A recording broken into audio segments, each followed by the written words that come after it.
Welcome dear student, welcome to this video. As you know we are talking about origin and evolution of life. Origin and evolution of life में अब हम जो है वो organic evolution पढ़ चुके हैं, ऑर्गेनिक इवोल्यूशन का मैकेनिज्म पढ़ चुके हैं।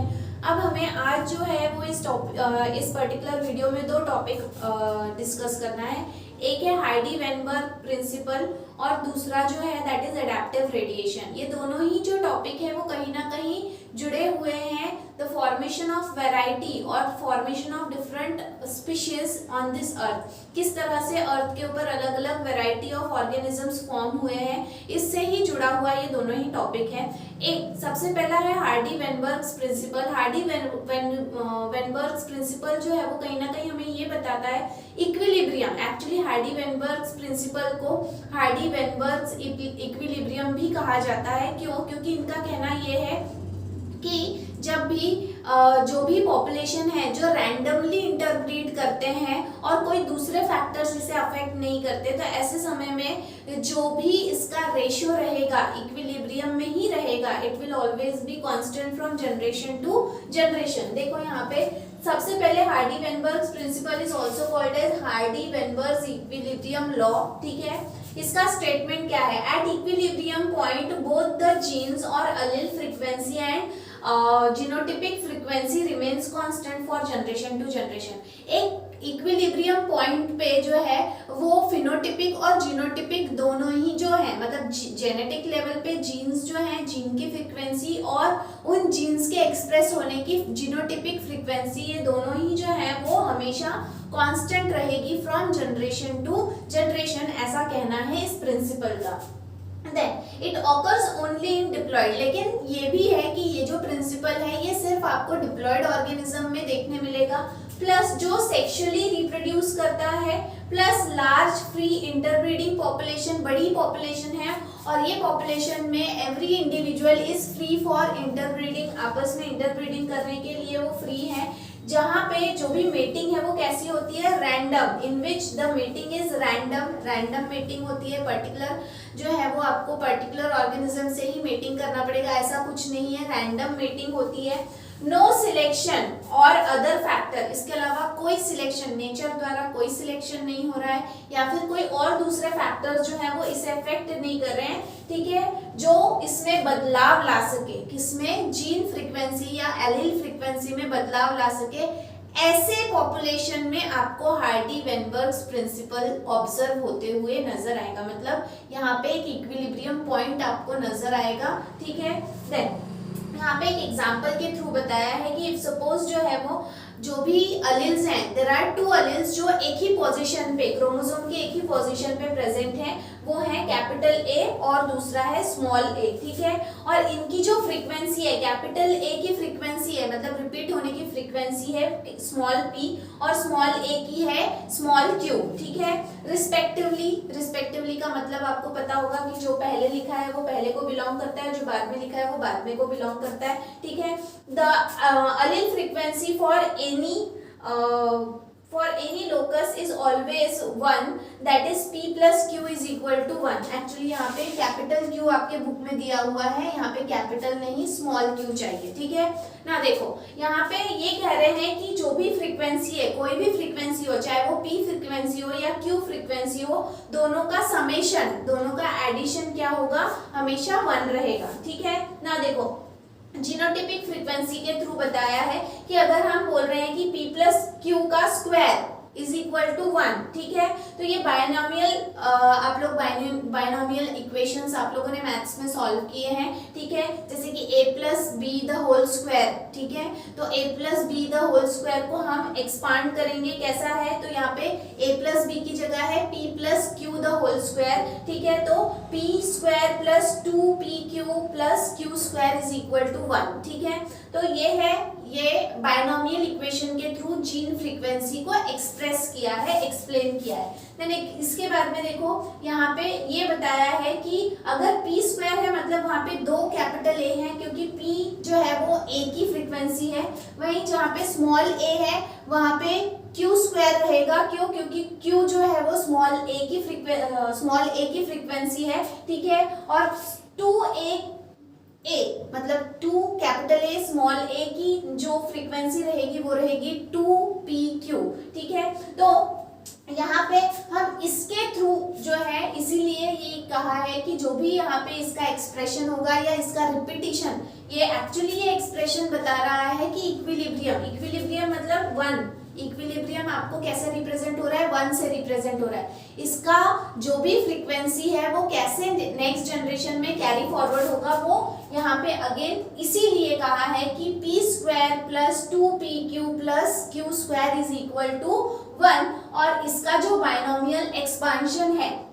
ठीक है, this is the binomial expansion of p plus q the whole square, ठीक है, p plus q the whole square का ये एक्सपांशन है। क्या, p square plus 2pq plus q square is equal to 1। Hardy Weinberg principle यही explain कर रहा है कि जब भी at the point of equilibrium जो भी फ्रीक्वेंसी रहेगी वो हमेशा क्या रहेगी, सेम रहेगी, ठीक है, इट विल रिमेन कांस्टेंट। इसी को जो है वो चेकर्स बोर्ड मेथड के थ्रू बताया है।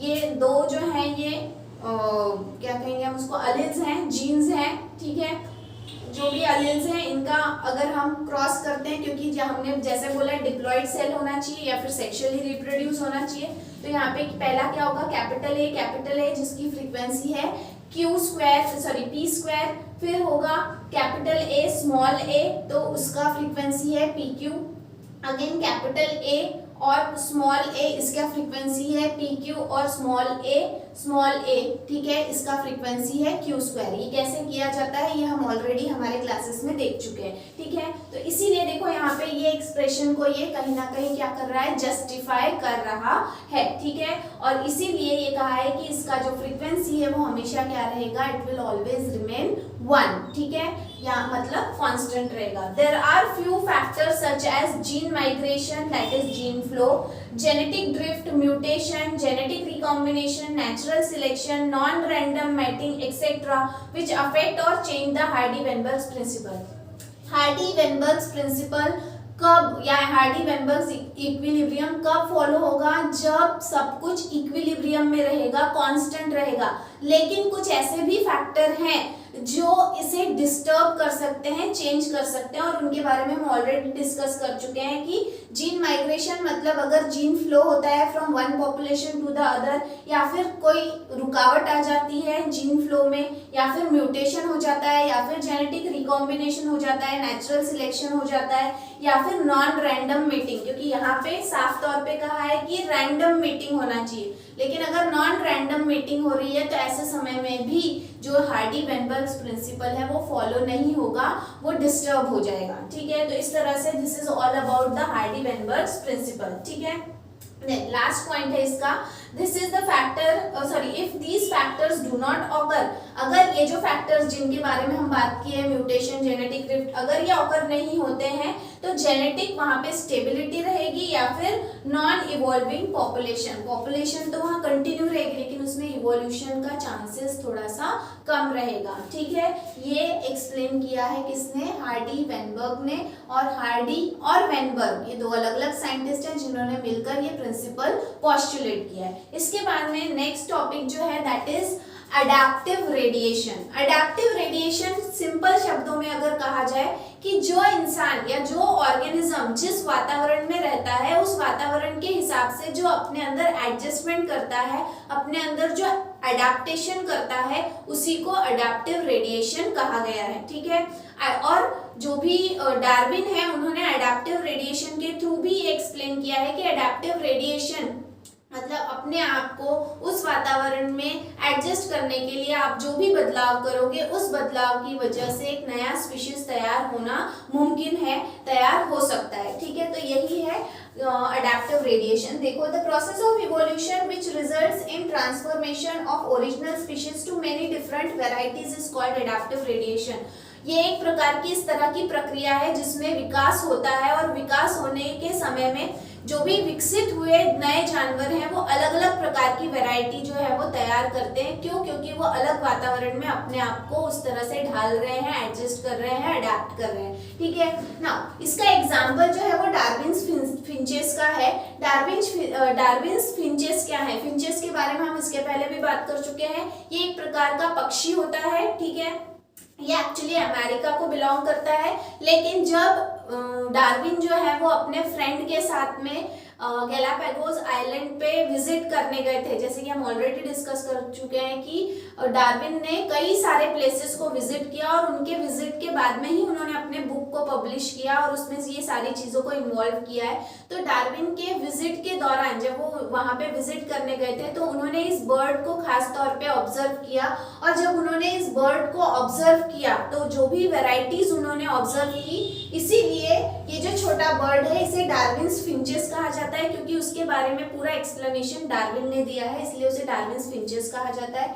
उन्होंने अपने मतलब कंक्लूजन में वो इस सब और ऑब्जर्वेशन से या जो भी उन्होंने नोट किया उससे ये नतीजे पे पहुंचे, इस कंक्लूजन पे पहुंचे कि जो भी अमेरिका का मेन स्पीशीज था फिंचेस का, ठीक है, जो ओरिजिनल वैरायटी है, जो एक्चुअली ओरिजिनली अमेरिका को बिलोंग करता है, ठीक है, वो किसी कारणवश अगर माइग्रेट होके गैलापागोस के अलग अलग आइलैंड, गैलापागोस एक जगह का नाम है जहाँ पे कई सारे आइलैंड्स हैं, तो उन आइलैंड्स पे अगर वो उड़कर आ गया था, माइग्रेट होकर आ गया था, तो अलग अलग डिफरेंट आइलैंड्स ऑफ गैलापागोस वहां पे आ गया था, तो ऐसे समय में वो अलग अलग आइलैंड पे अलग अलग प्रकार का वातावरण उन्होंने महसूस किया। वो बर्ड्स जो हैं उस वातावरण में अपने आप को जिंदा रखने के लिए, अपने आप को ढालने के लिए उस बर्ड ने अपने अंदर कई प्रकार के चेंजेस किए। ठीक है, नेचुरल वैरायटी अगर देखें, ओरिजिनल वैरायटी, तो वो सीड ईटिंग थी, मतलब जो भी क्या कहेंगे हम उसको, पेड़ों के जो सीड्स होते हैं, ठीक है, उसे वो खाकर अपना गुजारा करते थे। लेकिन वो वैरायटी जो है वो कई सारे अलग अलग फॉर्म्स में जो है वो ट्रांसलेट हुई, मतलब ट्रांसफर हुई। अगर आप आपका टेक्स्ट बुक देखोगे तो उसमें बताया है कि उसकी चोंच का आकार, कई प्रकार के फिंचेस आपको दिखाई देंगे जिनके चोंच का आकार जो है, साइज है, शेप है, वो बहुत अलग अलग प्रकार का है। वो डिपेंड करता है किसके ऊपर, कि उनके ईटिंग हैबिट के ऊपर, वो क्या चीज खाने लगे थे उसके हिसाब से उन्होंने अपने चोंच को जो है वो उसमें मॉडिफिकेशन किया था, बदलाव किया था। तो वो अल्टर हो गया था, इवॉल्व हो गया था इनटू इंसेक्टिवोरस फीचर, क्योंकि अगर पेड़ पर लगने वाले जो सीड्स हैं, फलों के जो सीड्स हैं, वो अगर नहीं मिलेंगे तो उन्हें खाना नहीं मिलेगा, अगर खाना नहीं मिलेगा तो वो मर सकते हैं। उससे बचने के लिए उन्होंने क्या खाना शुरू कर दिया, इंसेक्ट खाना शुरू कर दिया। इंसेक्ट को खाने के लिए जिस प्रकार की बीक की जरूरत है उस प्रकार के बीक को उन्होंने इवॉल्व किया। तो डार्विन ने इस एग्जाम्पल के थ्रू ये एक्सप्लेन किया है कि फिंचेस जो एक छोटा पक्षी है, अमेरिका में पाया जाता था, ओरिजिनली सीड ईटिंग बर्ड है, लेकिन जब वो गैलापागोस आइलैंड पे किसी कारणवश वहां पर उड़कर चला गया, माइग्रेट हो गया, ऐसे समय में अलग अलग प्रकार के एनवायरनमेंट को फेस करने के लिए उसने अपने अंदर कई प्रकार के बदलाव किए, और इस तरह से अब फिंचेस की आपको कई सारी वैरायटीज दिखाई देगी। उनका size, shape, structure, eating habit, behaviour, ये सब कुछ बदल गया है, प्लस उनके बीक का साइज और शेप भी चेंज हो गया है। It belongs totally to the eating habit of the finches. इसके अलावा दूसरा एग्जाम्पल जो दिया है वो है ऑस्ट्रेलियन मार्सुपियल का। ऑस्ट्रेलियन मार्सुपियल मतलब कांगारू, ठीक है, जैसे कि आपको पता है कि कांगारू सिर्फ ऑस्ट्रेलिया में पाया जाता है। मार्सुपियल जो है ये एक ऑर्डर है मैमल्स का। मैमल्स जो है वो प्राइमेट और मार्सुपियल्स ये उसका पार्ट है, ठीक है, आपने क्लासिफिकेशन में पढ़ा होगा। तो मार्सुपियल्स जो है ये भी एक एग्जांपल है। मार्सुपियल्स ने ऑस्ट्रेलियन वातावरण के हिसाब से अपने अंदर इस तरह का बदलाव किया है कि वो कैटेगरी आपको अलग ही दिखाई देगी बाकी मैमल्स से या बाकी मार्सुपियल्स से, ठीक है। तो वो भी एक अलग उनका इवोल्यूशन, उनके पूर्वज एक ही है, बट वो जिस जगह पे रह रहे हैं उस जगह के मुताबिक उन्होंने अपने अंदर जो बदलाव किए हैं वो भी एक तरह से एग्जाम्पल है एडेप्टिव रेडिएशन का। तो इस तरह से एडेप्टिव रेडिएशन को एक्सप्लेन किया है डार्विन ने with the help of the example of finches and Australian marsupials. Hopefully आपको इस वीडियो के थ्रू हार्डी वेनबर्ग्स प्रिंसिपल और एडेप्टिव रेडिएशन ये दोनों टॉपिक समझ में आए होंगे। इसके आगे का जो टॉपिक है वो हम हमारे नेक्स्ट वीडियो में लेंगे। तो आज के लिए इतना ही। Till then thank you very much.